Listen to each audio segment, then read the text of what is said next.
I want to talk about both HR4 and the For the People Act, because I think we need to see them as companion bills, that we need both, because what For the People Act does is it actually addresses some of the things that I think has really undermined politics in the country. And so when we're looking at For the People Act, we're looking at the expanding of early voting. We're lessening the voter ID requirements, that states will actually be able to do automatic voter registration. All states will have early voting. There are states currently right now that don't offer in-person early voting, but it also deals with dark money.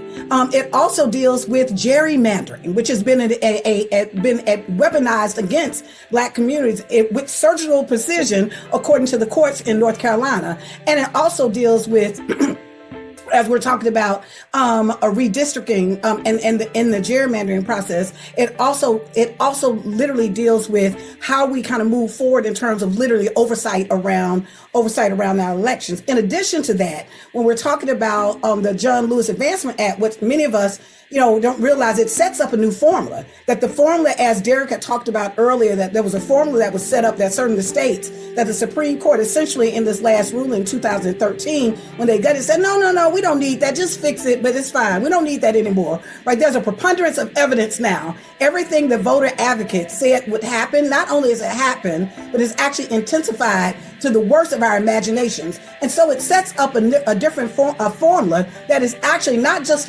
directed at states in the South, but there's been egregious actors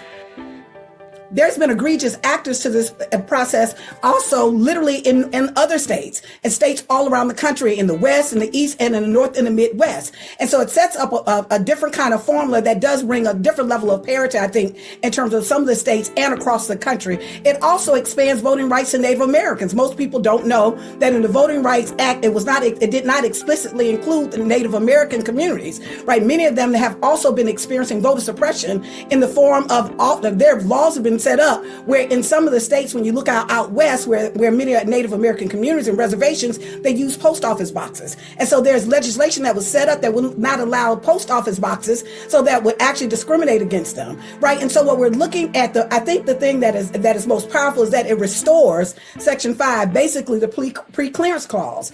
If that act, for people to understand, if I boil it down, we need people to understand that if the John Lewis Voter Advancement Act was in place, the Georgia bill never would have been able to pass.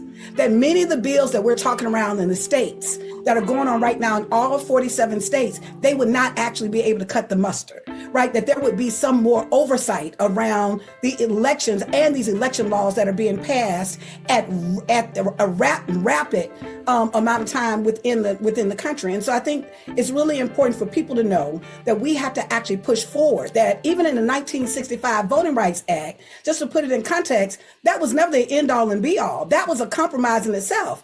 Even the Voting Rights Act of 1965 had to be reauthorized every 25 years. We need something, not even we stop just with those things. Right now in the immediate, we need the John Lewis Act and the For the People Act. But I also believe that we need a Department of Democracy. I also think that we need to make sure that voting rights is actually included in the Constitution. I also think that we need different vehicles and tools that are used as well, as we're talking about ranked choice voting and other ways that we can actually have more representative and a more reflective democracy.